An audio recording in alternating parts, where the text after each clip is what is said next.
So turning now to our next presentation, Understanding the Talent Pipeline, which will explore key U.S. and New Jersey labor demographic trends, workforce composition, and the implications for building a strong, future-ready talent pipeline. I'd like to introduce our first presenter, Cali Williams Yost, CEO and founder of Flex Plus Strategy Group. Cali?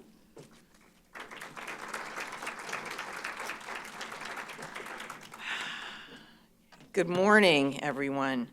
Thank you, Althea and NJBIA. I am Cali Williams Yost, and I have spent the past 2 decades helping organizations transform how, when, and where work is done by their workforce. And my job over the next few minutes is to give you a national overview of what's going on with the talent pipeline. Then Dr. Nicole Nicola will give you what these trends mean for New Jersey. And together, we're going to give you a foundation that you need for today's strategy work. So, let's get started. There is a new strategic workforce reality that will impact the talent pipeline today and going forward. On one side is the potential displacement of tasks and jobs by AI. And in fact, I suspect some of you might be thinking, actually, the only thing we need to be talking about today is what we're going to do with the mass unemployment that is going to happen because of AI. Now, this is why we have to move from the sort of headline hype of AI, which is very validly probably why you feel that way coming into this room, to be incredibly data-driven about what is actually happening with AI today in terms of talent and what's going to happen going forward. So, for example, there was a survey that was recently released of 6,000 leaders from 4 countries, and this is what this survey found.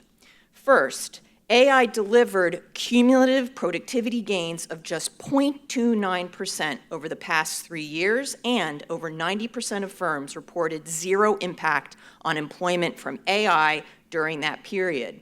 Then we have Goldman Sachs that recently said, you know what, the impact on employment from AI has been pretty minimal.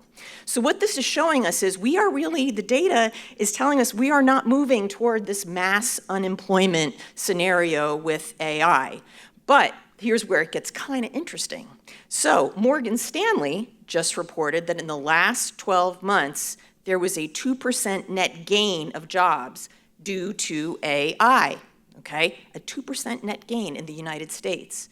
And that same 6,000 executive survey found the executives thought AI was going to cut unemployment by 0.7%, but employees in those same organizations thought AI was going to increase employment by 0.5%.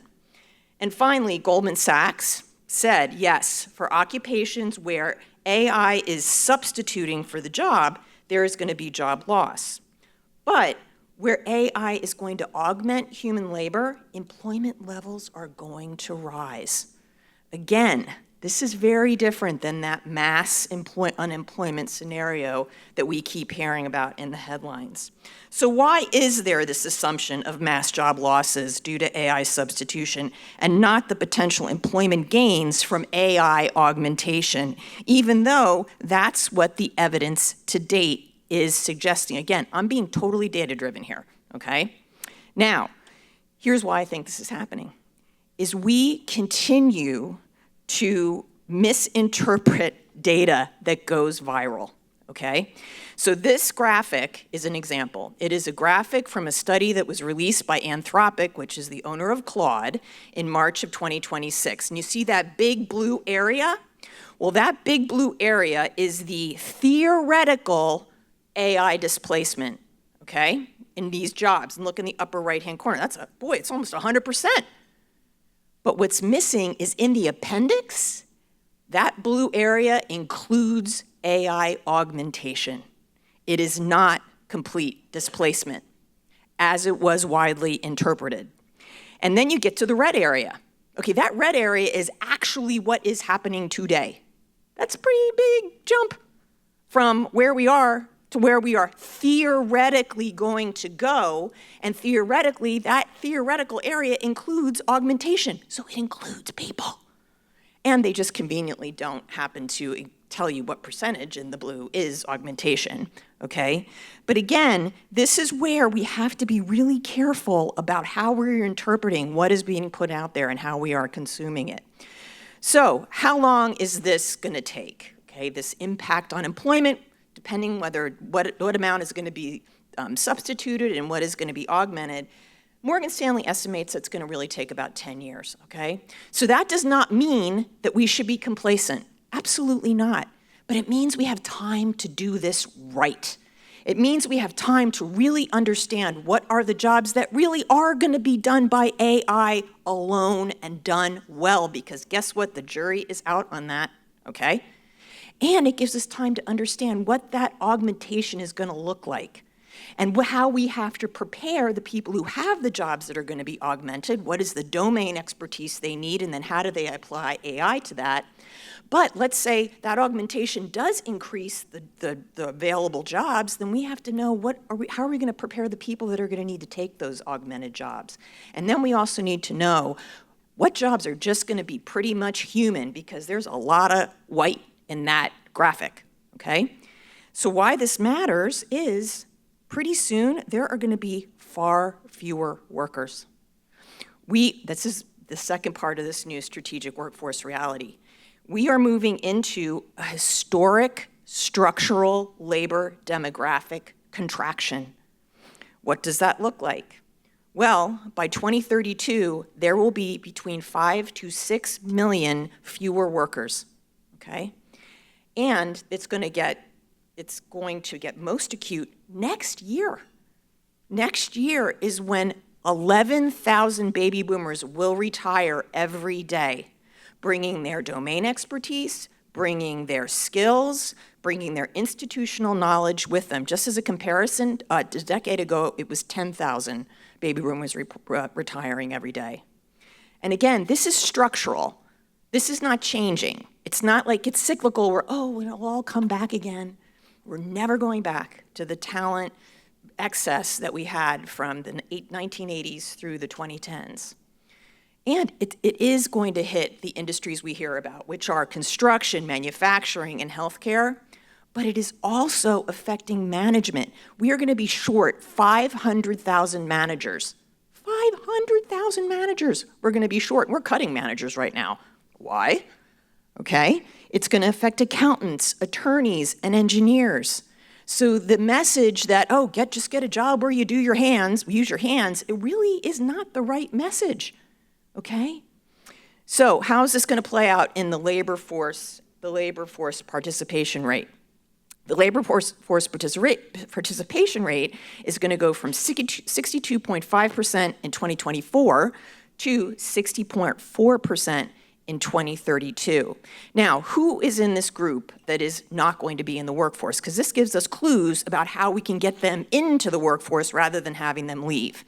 Okay, it's the boomers who are retiring, but guess what? They might stay if they weren't affected by age discrimination, if they were going to be given some training, and if they had more flexible work realities for the way they were going to work. Actually, boomers, believe it or not, are invaluable in AI implementation because they have the domain expertise that then we know how to apply AI with. Train them how to do it, they are on fire.